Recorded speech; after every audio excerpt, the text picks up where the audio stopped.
Hi friends, ಎಲ್ಲರೂ ಹೇಗಿದ್ದೀರಾ? ಎಲ್ಲ ಚೆನ್ನಾಗಿದ್ದೀರಾ ಅಂತ ಅನ್ಕೊಂಡಿದ್ದೀವಿ. ದಿವ್ಯಾ ದಂಬಿ ಬ್ಲಾಗ್ಸ್ಗೆ ಎಲ್ಲರಿಗೂ ಸ್ವಾಗತ.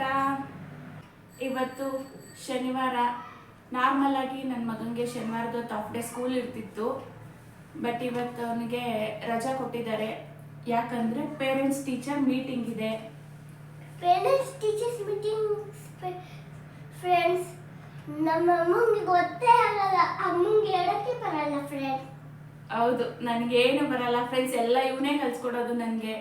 ಸ್ಕೂಲಲ್ಲಿ ಟೀಚರ್ಸು ಪೇರೆಂಟ್ಸ್ ಮೀಟಿಂಗ್ ಇದೆಯಲ್ಲ, ಹೋಗ್ಬೇಕು ಅಂತ ಹೇಳ್ಬಿಟ್ಟು ರೆಡಿ ಆಗಿದ್ದೀವಿ ನಾನು ನನ್ನ ಮಗ.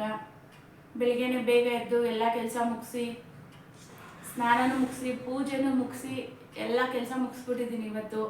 ಇವತ್ತು ಟಿಫನ್ಗೆ ನಾನು ಏನು ಮಾಡಿರಲಿಲ್ಲ. ಆ್ಯಕ್ಚುಲಿ ಶನಿವಾರದೊತ್ತು ನಮ್ಮ ಮನೆಯಲ್ಲಿ ಅದು ರೊಟ್ಟಿನು. ಶನಿವಾರ ಬಂದರೆ ರಾಗಿ ಅಂಬ್ಲಿ ಮಾಡೋದು. ನನ್ನ ಮಗನಿಗೆ ಲಂಚ್ ಇರಲ್ಲ, ಅವತ್ತು ಬರೀ ಸ್ನ್ಯಾಕ್ಸ್ ಅಷ್ಟೇ ಇರುತ್ತೆ. ಅದಕ್ಕೆ ನಾನು ಪ್ರತಿ ಶನಿವಾರನೂ ರಾಗಿ ಅಂಬ್ಲಿ ಮಾಡ್ತೀನಿ. ಅಂಬ್ಲಿನ ಅಟ್ಲೀಸ್ಟ್ ವಾರದಲ್ಲಿ ಒಂದಿನಾದರೂ ಕುಡಿಬೇಕು ಅನ್ನೋದು ಕಾನ್ಸೆಪ್ಟ್ ಅಷ್ಟೇ.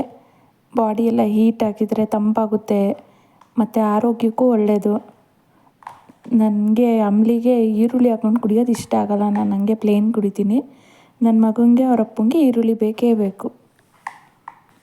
ಇವಾಗ ಸ್ಕೂಲ್ ಹತ್ರ ಬಂದ್ವಿ ನೋಡಿ. ಸ್ಕೂಲ್ ಹತ್ರ ಬಂದಿದ್ದ ತಕ್ಷಣ ಆಟ ಆಡೋಕ್ಕೆ ಹೋಗ್ಬಿಡ್ಬೇಕು ಇವನು. ಸ್ಕೂಲ್ ಮುಂದೆನೇ ಈ ಥರ ಪ್ಲೇ ಏರಿಯಾ ಇದೆ.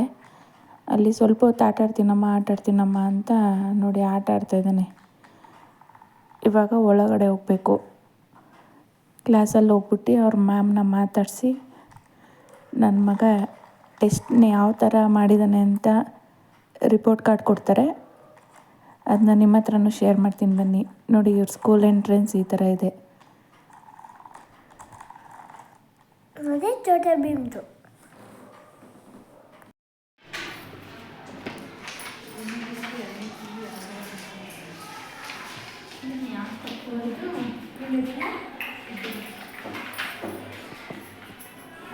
ನೋಡಿ ಫ್ರೆಂಡ್ಸ್, ನನ್ನ ಮಗ ಕ್ಲಾಸ್ಗೆ ಫಸ್ಟ್ ಬಂದಿದ್ದಾನೆ.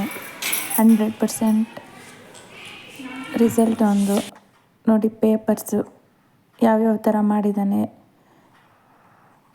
EVS 2020, ಸೆನ್ಸೋರಿಯಲ್ಲು 2020, ಇಂಗ್ಲೀಷು 2020 ಮತ್ತು ಮ್ಯಾಥಮೆಟಿಕ್ಸು ಅಷ್ಟೇ 2020 ತೊಗೊಂಡಿದ್ದಾನೆ. ಆಮೇಲೆ ರಿಪೋರ್ಟ್ ಕಾರ್ಡ್ ಕೊಟ್ಟರು, ಸೈನ್ ಮಾಡಿ ಬಂದ್ವಿ ಸ್ಕೂಲಿಂದ. ಮೀಟಿಂಗ್ ಹೋಗಬೇಕಿತ್ತು ಅಂತ ನಾನು ಟಿಫನ್ ಮಾಡಿರಲಿಲ್ಲ, ಹಂಗೆ ಹೋಗಿದ್ದೆ. ಆಮೇಲೆ ನನ್ನ ಮಗ 100% ತೊಗೊಂಡಿರೋದಕ್ಕೆ ಅಮ್ಮ ಏನೋ ಕೊಡ್ಸಲ್ವಮ್ಮ ಅಂತ ಕೇಳ್ದೆ. ಅದಕ್ಕೆ ಅವನಿಗೋಸ್ಕರ ಸಮೋಸ ಕೊಡಿಸ್ದೆ ಬರಬೇಕಾದ್ರೆ. ಬಂದು ಅದನ್ನು ತಿನ್ಕೊಂಡು ಎಂಜಾಯ್ ಮಾಡ್ತಾಯಿದ್ದಾನೆ ನೋಡಿ. ಮಕ್ಕಳು ಈ ಥರ ಏನಾದರೂ ಒಳ್ಳೆ ಮಾರ್ಕ್ಸು ಏನಾದರೂ ತೊಗೊಂಡಾಗ ಅವ್ರಿಗೆ ಅಪ್ರಿಷಿಯೇಟ್ ಮಾಡಿದ್ರೆ ಅವ್ರಿಗೆ ತುಂಬ ಖುಷಿಯಾಗುತ್ತೆ. ನೆಕ್ಸ್ಟು ನಾನು ಇನ್ನೂ ಏನಾದರೂ ಮಾಡಬೇಕಂತ ಅನಿಸುತ್ತೆ ಅವ್ರಿಗೂ. ನಾನು ಮತ್ತೆ ಸಂಜೆಯಿಂದ ವ್ಲಾಗ್ ಕಂಟಿನ್ಯೂ ಮಾಡ್ತಾಯಿದ್ದೀನಿ. ನನ್ನ ಮಗನ ಸ್ಕೂಲ್ ಹತ್ರ ಹೋಗಿದ್ದೆ ಪೇರೆಂಟ್ಸ್ ಟೀಚರ್ ಮೀಟಿಂಗಿಗೆ. ಬಟ್ ಅಲ್ಲಿ ವಿಡಿಯೋ ಜಾಸ್ತಿ ಏನೂ ಮಾಡ್ಕೊಳಕ್ಕಾಗಿಲ್ಲ. ಕ್ಲಾಸ್ ರೂಮಲ್ಲಿ ಬೋರ್ಡ್ ಮೇಲೆ ರಿಸಲ್ಟ್ ಅನೌನ್ಸ್ ಮಾಡಿಬಿಟ್ಟು ಪರ್ಸೆಂಟೇಜ್ ಹಾಕ್ತಾರಲ್ಲ, ಅದರಲ್ಲಿ ನನ್ನ ಮಗ ಫಸ್ಟ್ ಇರೋದನ್ನ ನೋಡೋಕ್ಕೆ ಎಷ್ಟು ಖುಷಿ ಆಯಿತು ಗೊತ್ತಾ ನನಗೆ. ನನಗಂತೂ ತುಂಬ ಅಂದರೆ ತುಂಬಾ ಖುಷಿ ಆಯಿತು. ನನ್ನ ಮಗ ಈ ಥರ ಹಿಂಗೆ ಇಂಪ್ರೂವ್ ಆಗಿ ಫಸ್ಟ್ ಬರ್ತಾನೆ ಕ್ಲಾಸ್ಗೆ ಅನ್ನೋದೆಲ್ಲ ಅಂದ್ಕೊಂಡಿರಲಿಲ್ಲ. ಯಾಕಂದರೆ ನಾವು ಅವನ್ನ ಹೋದ ವರ್ಷ ಸ್ಕೂಲ್ಗೆ ಹಾಕಿರಲಿಲ್ಲ. ನಾನೇ ಮನೇಲಿ ಹೇಳ್ಕೊಡೋಣ ಬಿಡು, ಸುಮ್ಮನೆ ಫ್ರೀ KG ಆ ಥರ ಎಲ್ಲ ಏನು, ನಾವೇನು ಅದೆಲ್ಲ ಓದಿರಲಿಲ್ವಲ್ಲ, ಸುಮ್ಮನೆ ದುಡ್ಡು ವೇಸ್ಟು, ಏನಕ್ಕೆ ಸೇರಿಸ್ಬೇಕು, ಬೇಡ ನಾನೇ ಹೇಳ್ಕೊಡೋಣ ಅಂತ ನಾನೇ ಮನೇಲಿ ಹೇಳ್ಕೊಟ್ಬಿಟ್ಟು ಸುಮ್ಮನೆ ಆಗಿಬಿಟ್ಟಿದ್ದೆ. ಬಟ್ ಅವ್ನಿಗೆ ಹೇಳೋಕ್ಕೆ ಬರ್ತಿತ್ತು, ರೈಟಿಂಗ್ ಪ್ರಾಕ್ಟೀಸ್ ಮಾಡಿಸಿರಲಿಲ್ಲ ನಾನು. ಆದರೆ ಅವ್ನು ಸ್ಕೂಲ್ಗೆ ಹೋದಾಗ ಸ್ಟಾರ್ಟಿಂಗಲ್ಲಿ ಬರೆಯೋಕ್ಕೆ ತುಂಬಾ ಕಷ್ಟಪಟ್ಟ. ಅವನು ಬರೆಯೋಕ್ಕೆ ಅಳ್ತಿದ್ದ. ಬಟ್ ಇವಾಗ ಇಷ್ಟು ಇಂಪ್ರೂವ್ ಆಗಿ ಕ್ಲಾಸಿಗೆ ಫಸ್ಟ್ ಬಂದಿದ್ದಾನೆ ಅಂತ ಹೇಳ್ಕೊಳ್ಳೋದ್ರಲ್ಲಿ ಏನೋ ಒಂಥರ ಖುಷಿ ಇದೆ. ಬಟ್ ಹೋದ ವರ್ಷ ಅವನು ಸ್ಕೂಲ್ಗೆ ಹಾಕ್ಬಿಟ್ಟಿದ್ದಿದ್ರೆ ನಾವು ಇನ್ನೂ ಇಂಪ್ರೂವ್ ಆಗಿಬಿಟ್ಟಿರೋನು ಇಷ್ಟೊತ್ತಿಗೆ.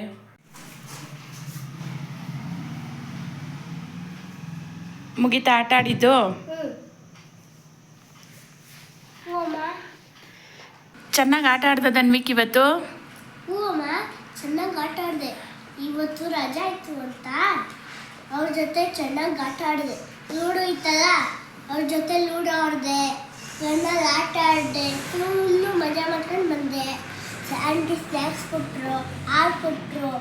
ಅಮ್ಮ ಆಮೇಲೆ ಶಿವಾನಿ ಹೋಯ್ತಾನೆ ಇದ್ರಾಗ ಶಿವಾನಿ ರಜಾ ಹೋಯ್ತಂಗೆ ಸ್ಕೂಲು. ಮೊಯ್ತಣ್ಣನ ಸ್ಕೂಲ್ ಇತ್ತು, ನಮಗೆ ರಜೆ ಇತ್ತು. ಅಣ್ಣನ ಸ್ಕೂಲ್ ಮುಗ್ದಿತ್ತಲ್ಲ, ಅದಕ್ಕೆ ಚೆನ್ನಾಗಿ ಆಟ ಆಡಿದೆ ಇವತ್ತು. ಇವತ್ತು ನೈಟ್ ಡಿನ್ನರ್ಗೆ ನಾನು ಏನು ಮಾಡ್ತೀನಿ ಅಂತ ತೋರಿಸ್ತೀನಿ ಬನ್ನಿ. ಸಾಮಾನ್ಯವಾಗಿ ನಮ್ಮ ಮನೆಯಲ್ಲಿ ನೈಟ್ ಟೈಮು ಮುದ್ದೆ ಮಾಡೇ ಮಾಡ್ತೀನಿ ಪ್ರತಿದಿನ. ಒಂದೊಂದು ದಿನ ಎಲ್ಲೋ ಮಿಸ್ ಆದರೆ ಮಿಸ್ ಆಯಿತು ಅಷ್ಟೇ, ಇಲ್ಲಾಂದರೆ ಪ್ರತಿದಿನ ನೈಟ್ ಮುದ್ದೆ ಮಾಡೇ ಮಾಡ್ತೀನಿ.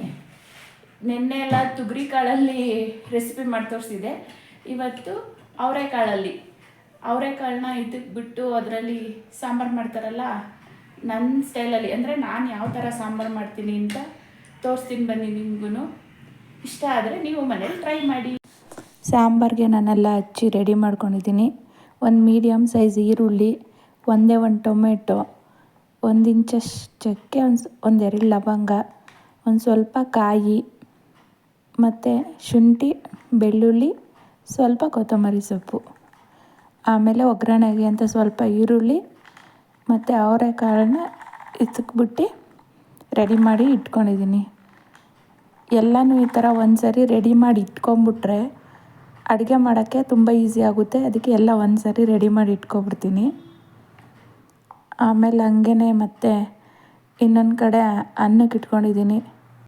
ಇವಾಗ ಸಾಂಬಾರು ಮಾಡೋಕ್ಕೆ ಅಂತ ರೆಡಿ ಮಾಡ್ಕೊತಾ ಇದ್ದೀನಿ. ಫಸ್ಟ್ ಗ್ಯಾಸ್ ಹಚ್ಚಿ ಒಂದು ಪುಟಾಣಿ ಬಾಣಲಿ ತೊಗೊಂಡು ನಾನು ಎಲ್ಲ ರೆಡಿ ಮಾಡಿ ಇಟ್ಕೊಂಡಿದ್ದೀನಲ್ಲ ಐಟಮ್ಗಳು, ಅದನ್ನೆಲ್ಲ ಸ್ವಲ್ಪ ಎಣ್ಣೆಲಿ ಫ್ರೈ ಮಾಡ್ಕೊತೀನಿ. ಒಬ್ಬೊಬ್ಬರು ಒಂದೊಂದು ಥರ ಮಾಡ್ತಾರೆ. ಕೆಲವೊಬ್ಬರು ಫ್ರೈ ಮಾಡದೆ ಹಾಕ್ತಾರೆ, ಕೆಲವೊಬ್ಬರು ಫ್ರೈ ಮಾಡಿಬಿಟ್ಟು ಹಾಕ್ತಾರೆ. ನಾನು ಆ ಥರನೂ ಮಾಡ್ತೀನಿ, ಈ ಥರನೂ ಮಾಡ್ತೀನಿ. ಫ್ರೈ ಮಾಡದೆ ಹಾಕಿದ್ರೆ ಅದು ಒಂಥರ ಬೇರೆ ಟೇಸ್ಟ್ ಇರುತ್ತೆ. ಬಟ್ ಎಲ್ಲ ಐಟಮ್ನು ಫ್ರೈ ಮಾಡಿಬಿಟ್ಟು ಹಾಕಿದ್ರೆ ಅದು ಇನ್ನೊಂದು ಥರ ಟೇಸ್ಟ್ ಇರುತ್ತೆ. ಮತ್ತು ನಮ್ಮ ಅತ್ತೆಯವರಲ್ಲಿ ಅವರು ಈ ಸಾಂಬಾರನ್ನ ಇನ್ನೂ ಬೇರೆ ಥರನೇ ಮಾಡ್ತಾರೆ. ಅವ್ರು ಈ ಥರ ಎಲ್ಲನೂ ಒಟ್ಟಿಗೆ ಮಸಾಲ ಹಾಕ್ಬಿಟ್ಟು ಮಾಡಲ್ಲ. ಅವರೇ ಡಿಫ್ರೆಂಟಾಗಿ ಮಾಡ್ತಾರೆ. ಬಟ್ ನಾನು ಈ ಥರ ಮಾಡ್ತೀನಿ. ಈ ಥರ ಚೆನ್ನಾಗಿರುತ್ತೆ ಒಂಥರ ಟೇಸ್ಟು. ಇವಾಗ ಬಾಣಲಿ ಎಣ್ಣೆ ಕಾಯ್ದಿದೆ. ಎಣ್ಣೆ ಕಾಯ್ದಿರೋದಕ್ಕೆ ಈರುಳ್ಳಿ, ಬೆಳ್ಳುಳ್ಳಿ, ಶುಂಠಿ, ಚಕ್ಕೆ, ಲವಂಗ ಇದನ್ನೆಲ್ಲ ಫಸ್ಟ್ ಹಾಕ್ಕೊಂಡು ಸ್ವಲ್ಪ ಫ್ರೈ ಮಾಡ್ಕೊತೀನಿ. ಈರುಳ್ಳಿ ಎಲ್ಲ ಸ್ವಲ್ಪ ಟ್ರಾನ್ಸ್ಪರೆಂಟ್ ಆಗೋವರೆಗೂ ಫ್ರೈ ಮಾಡಿಕೊಂಡು, ಈರುಳ್ಳಿ ಬೆಳ್ಳುಳ್ಳಿ ಎಲ್ಲ ಸ್ವಲ್ಪ ಬೆಂದಾದಮೇಲೆ ಟೊಮೆಟೊ, ಆಮೇಲೆ ತೆಂಗಿನಕಾಯಿ ಇದೆರಡನ್ನು ಹಾಕ್ಕೊಂಡು ಸ್ವಲ್ಪ ಹೊತ್ತು ಫ್ರೈ ಮಾಡಿಬಿಟ್ಟು, ಟೊಮೆಟೊ ಸ್ವಲ್ಪ ಸಾಫ್ಟ್ ಆಗೋವರೆಗೂ ಫ್ರೈ ಮಾಡಬೇಕು. ಆಮೇಲೆ ಕೊತ್ತಂಬರಿನೂ ಹಾಕ್ಬಿಟ್ಟು ಫ್ರೈ ಮಾಡಿಬಿಡ್ತೀನಿ ನಾನು. ಎಲ್ಲನೂ ಒಟ್ಟಿಗೆ ಸೇರಿಸಿ ಎಣ್ಣೆಯಲ್ಲಿ ಸ್ವಲ್ಪ ಚೆನ್ನಾಗಿ ಹುರ್ಕೊಂಡ್ರೆ ಅದು ಫ್ಲೇವರ್ ಒಂಥರ ಡಿಫ್ರೆಂಟಾಗಿರುತ್ತೆ, ಚೆನ್ನಾಗಿರುತ್ತೆ ಸಾಂಬಾರು. ಈ ಥರ ಟೊಮೆಟೊ ಎಲ್ಲ ಸ್ವಲ್ಪ ಸಾಫ್ಟ್ ಆಗೋವರೆಗೂ ಚೆನ್ನಾಗಿ ಫ್ರೈ ಮಾಡ್ಕೊಬೇಕು. ಆಮೇಲೆ ಇದನ್ನು ತಣ್ಣಗಾಗೋಕ್ಕೆ ಪಕ್ಕಕ್ಕೆ ಇಟ್ಟಿದ್ದೀನಿ. ಇವಾಗ ಅದು ತಣ್ಣಗಾಗಿದೆ. ಮಿಕ್ಸಿ ಜಾರ್ಗೆ ಹಾಕ್ಕೊಂಡು ಗ್ರೈಂಡ್ ಮಾಡ್ಕೊತೀನಿ. ಸ್ವಲ್ಪ ನುಣ್ಣಗೆ ಗ್ರೈಂಡ್ ಮಾಡಿದ್ರೆ ಚೆನ್ನಾಗಿರುತ್ತೆ. ಆಮೇಲೆ ಮರ್ತ್ಬಿಟ್ಟಿದ್ದೆ ನಾನು, ಇದ್ರ ಜೊತೆಯಲ್ಲಿ ಸ್ವಲ್ಪ ಧನಿಯಾ ಪುಡಿ ಮತ್ತು ಸ್ವಲ್ಪ ಚಿಕನ್ ಮಸಾಲ, 1 ಟೀ ಸ್ಪೂನಷ್ಟು ಖಾರದ ಪುಡಿ, ಖಾರಕ್ಕೆ ಎಷ್ಟು ಬೇಕೋ ಅಷ್ಟು ಎಲ್ಲನೂ ಸೇರಿಸ್ಕೊಂಡು ಗ್ರೈಂಡ್ ಮಾಡ್ಕೊಂಡಿದ್ದೀನಿ. ನೋಡಿ ಈ ಥರ ಫುಲ್ ನುಣ್ಣಗೆ ಗ್ರೈಂಡ್ ಮಾಡ್ಕೊಳ್ಬೇಕು. ಆವಾಗ ಸಾಂಬಾರು ಚೆನ್ನಾಗಿರುತ್ತೆ. ಮತ್ತು ಇವಾಗ ಒಂದು ಕುಕ್ಕರ್ನ ಬಿಸಿ ಮಾಡೋಕ್ಕೆ ಇಟ್ಕೊಂಡಿದ್ದೀನಿ. ಸಾಂಬಾರು ಮಾಡೋಕ್ಕೋಸ್ಕರ 1 ಸ್ಪೂನ್ ಎಣ್ಣೆ ಹಾಕಿದ್ದೀನಿ ಒಗ್ಗರಣೆಗೆ. ಎಣ್ಣೆ ಕಾಯ್ದ್ಮೇಲೆ ಒಂದು ಸ್ವಲ್ಪ ಸಾಸಿವೆ ಹಾಕ್ತಿದ್ದೀನಿ. ಮತ್ತು ಆಗಲೇ ಹಚ್ಚಿಟ್ಕೊಂಡಿದ್ನಲ್ಲ ಒಗ್ಗರಣೆಗೆ ಈರುಳ್ಳಿ, ಅದನ್ನು ಹಾಕಿದ್ದೀನಿ. ಎಲ್ಲನೂ ಸ್ವಲ್ಪ ಫ್ರೈ ಮಾಡಿಕೊಂಡು ಈರುಳ್ಳಿ ಎಲ್ಲ ಸ್ವಲ್ಪ ಕಲರ್ ಚೇಂಜ್ ಆದಮೇಲೆ ಕಾಳನ್ನ ನಾನು ಎಣ್ಣೆಲೇ ಹಾಕಿ ಫ್ರೈ ಮಾಡ್ಕೊತೀನಿ. ಆವಾಗಾದರೆ ಸ್ವಲ್ಪ ಹಸಿ ವಾಸನೆ ಎಲ್ಲ ಹೋಗುತ್ತೆ ಕಾಳ್ದು. ಫ್ರೈ ಮಾಡಬೇಕಾದ್ರೆ ಕಾಳಿಗೆ ಸ್ವಲ್ಪ ಒಂದು ಚಿಟಿಕೆಯಷ್ಟು ಅರಿಶಿನ ಪುಡಿ ಹಾಕೋತೀನಿ. ಅರಿಶಿನ ಪುಡಿ ಹಾಕ್ಕೊಂಡು ಫ್ರೈ ಮಾಡಿದಾಗ ಅದು ಒಂಥರ ಸ್ಮೆಲ್ಲೆಲ್ಲ ಚೇಂಜ್ ಆಗುತ್ತೆ, ಚೆನ್ನಾಗಿರುತ್ತೆ. ಆಮೇಲೆ ಸ್ವಲ್ಪ ರುಚಿಗೆ ತಕ್ಕಷ್ಟು ಉಪ್ಪು ಹಾಕ್ಕೊಂಡು ಫ್ರೈ ಮಾಡ್ತೀನಿ. ಆವಾಗ ಕಾಳಿಗೂ ಸ್ವಲ್ಪ ಉಪ್ಪೆಲ್ಲ ಚೆನ್ನಾಗಿ ಹಿಡಿಯುತ್ತೆ. ನೋಡಿ ಕಾಳು ಈ ಥರ ಸ್ವಲ್ಪ ಇನ್ನೇನು ಬೆಂದಿದೆ ಅನ್ನೋ ಥರ ಫ್ರೈ ಮಾಡಿಕೊಂಡ್ರೆ ಚೆನ್ನಾಗಿರುತ್ತೆ ಸಾಂಬಾರು. ಆಮೇಲೆ ಅದಕ್ಕೆ ಖಾರ ಮಿಕ್ಸ್ ಮಾಡಿಬಿಟ್ಟು ಆಮೇಲೆ ಅದಕ್ಕೆ ಎಷ್ಟು ಬೇಕೋ ಅಷ್ಟು ಕನ್ಸಿಸ್ಟೆನ್ಸಿ ನೋಡಿಕೊಂಡು ನೀರು ಹಾಕ್ಕೊಬೇಕು. ನಾನು ಸ್ವಲ್ಪ ತೆಳ್ಳಗೆ ಮಾಡ್ತೀನಿ ಸಾಂಬಾರನ್ನ. ನೋಡಿ ಇವಾಗ ಸಾಂಬಾರು ಚೆನ್ನಾಗಿ ಮಳ್ತಾ ಇದೆ. ಇವಾಗ ಕುಕ್ಕರ್ಲಿ ಕ್ಲೋಸ್ ಮಾಡಿಬಿಟ್ಟು 1 ವಿಸಲ್ ಕೂಗಿಸ್ತೀನಿ. ಹಂಗೆ ಪಕ್ಕದಲ್ಲಿ ಮುದ್ದೆ ಮಾಡೋಣ ಅಂತ ಇಟ್ಕೊಂಡಿದ್ದೀನಿ. ನೋಡಿ ಇವಾಗ ಅಡುಗೆ ರೆಡಿ. ಇದ್ಕಿದ ಬೇಳೆ ಸಾರು, ಬಿಸಿ ಬಿಸಿ ರಾಗಿ ಮುದ್ದೆ, ಅನ್ನ.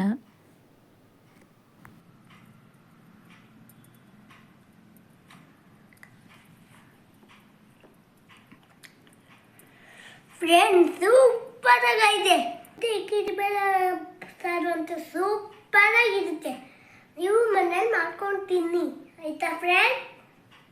ನಂದು ಬರೀ ದಿನ ಇದೇ ಆಯಿತು. ಏನಾದರೂ ಅಡುಗೆ ಮಾಡೋದು, ಅದು ಟೇಸ್ಟ್ ಹೆಂಗೈತೆ ಅಂತ ನನ್ನ ಮಗಂಗೆ ಹಾಕೊಂಡು ಕೊಡೋದು, ಅವನು ತಿಂದ್ಬಿಟ್ಟು ಟೇಸ್ಟ್ ಹೇಳೋದು ನನಗೆ. ಅಲ್ವಾ ಚಿನ್ನು? ಚೆನ್ನಾಗಿ ಅಡುಗೆ ಮಾಡ್ತೀನ ಚಿನ್ನು ನಾನು? ಹೂ ಕಣಮ್ಮ, ನೀನು ಸೂಪರ್ ಆಗಿ ಅಡುಗೆ ಮಾಡ್ತೀಯ. Thank you. ಓಕೆ, ಬೇಗ ಬೇಗ ಊಟ ತಿಂದು ಮುಗಿಸು. ಸರಿ ಫ್ರೆಂಡ್ಸ್, ಇಕ್ಕಿದ ಬೇಳೆ ಸಾರು ಮುದ್ದೆ ತಿಂದ್ಬಿಟ್ಟು ಆಮೇಲೆ ಸಿಗ್ತೀನಿ ನಿಮಗೆ. ಊಟ ಎಲ್ಲ ಮುಗಿಸಿ ಕೂತ್ಕೊಂಡು ನಾನು ನನ್ನ ಮಗ ಬಿಗ್ ಬಾಸ್ ನೋಡ್ತಾ ಇದ್ದೀವಿ.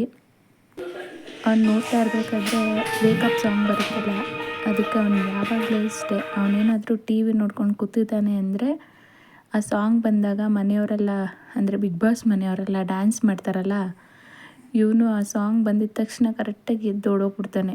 ಅವರೆಲ್ಲ ಡ್ಯಾನ್ಸ್ ಮಾಡ್ತಾ ಇರ್ತಾರಲ್ಲ, ಅದಕ್ಕೆ ಇವನು ಅವ್ರ ಜೊತೆಲಿ ಹೆಂಗೆ ಬರುತ್ತೋ ಹಂಗೆ ಡ್ಯಾನ್ಸ್ ಆಡ್ತಾ ಇರ್ತಾನೆ.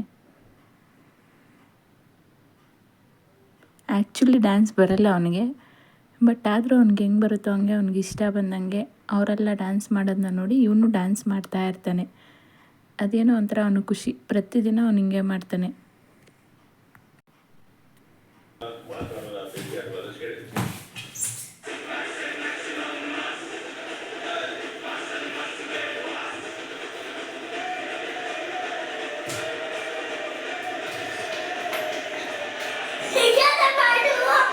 ಕಿಚ್ಚ ಕಿಚ್ಚ ಅಂತ ಮ್ಯೂಸಿಕ್ ಬರುತ್ತೆ ಅಂತ ಎದ್ದೋದ ಡ್ಯಾನ್ಸ್ ಆಡೋಕ್ಕೆ. ಬಟ್ ಇವತ್ತು ಹಾಡೇ ಚೇಂಜ್ ಮಾಡಿಬಿಟ್ಟಿದ್ರು. ಫ್ರೆಂಡ್ಸ್, ನಾನು ಬಿಗ್ ಬಾಸ್ ನೋಡ್ಬಿಟ್ಟು ಮಲ್ಕೋತೀನಿ. ನಾನು ನಾಳೆ ಸಂಡೇ ಅಂತ ಲೇಟಾಗಿ ಇರ್ಬೋದು. ನಿಮಗೆಲ್ಲ ಈ ವಿಡಿಯೋ ಇಷ್ಟ ಆದರೆ ಪ್ಲೀಸ್ ಲೈಕ್ ಮಾಡಿ, ಶೇರ್ ಮಾಡಿ, ಸಬ್ಸ್ಕ್ರೈಬ್ ಮಾಡ್ಕೊಂಡು ವಿಡಿಯೋ ನೋಡಿ. Thank you. ಬಾಯ್. ನಿಮಗೆ ನಾನು ಮುಂದಿನ ಸಿಗ್ತೀನಿ. ಎಲ್ಲರೂ ನಮ್ಮ ಚಾನಲ್ ಸಬ್ಸ್ಕ್ರೈಬ್ ಮಾಡ್ಕೊತೀರಾ ಅಲ್ವಾ? Please subscribe our YouTube channel.